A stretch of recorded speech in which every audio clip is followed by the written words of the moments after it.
Interesting. Y'all might remember the other day I flipped the hood up on this thing, threw a little brake fluid in here, and I was thinking, well, no point in doing that because it'll leak right out. Of course, I haven't driven it much, but let's take a closer look here.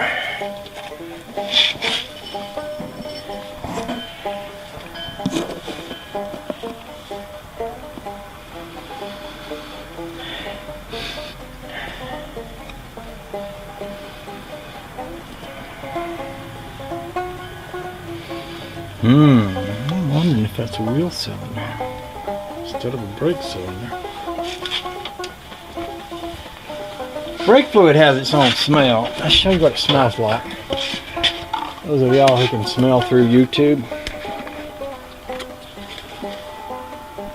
It smells like this. It smells a little bit like alcohol. Rear end grease has a bitter smell, an acidy kind of smell, which is different too.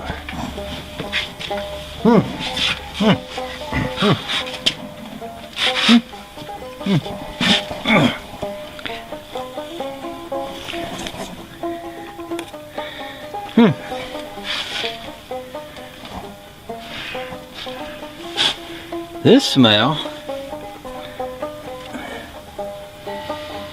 is not brake fluid. It's not brake fluid. That would be a rear end seal, which would be not a problem. It's just that I didn't come prepared to do a rear end seal. I don't have one for one thing, and that's going to be a different. That's going to be a whole different repair. I suppose one of the things I could do is check the rear end grease and see if it's low. And I would think, as wet as this is, yeah, that's rear end grease. It sure is. Alright.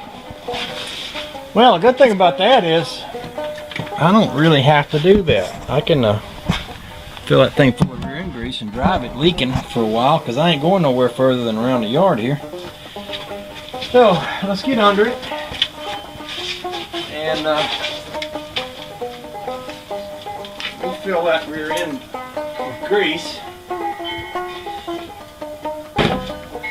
While I'm under here, it'd be a good time to take a look around, because I remember when I left off working on this thing last, I was kind of looking at that frame thinking I needed to do some welding on it,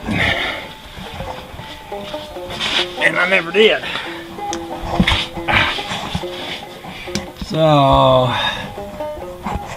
let's take a look. Oh, the sun's right in my eyes. But yeah. I don't know if y'all can see that with that sun there or not. You probably can't. There's some frame rot up there that I think you can see. And there's a bad spot on the frame right there. I don't know if you can see it or not. Right behind that spring. So there's a couple of places on the frame that were needing attention. Show you that one. Yeah, it's a rusty spot, and both of those are near the spring mount. So they're both in a position where if they let go, the rear end's going to woggle out of place. So the question, I guess, is how much longer can I drive it like that?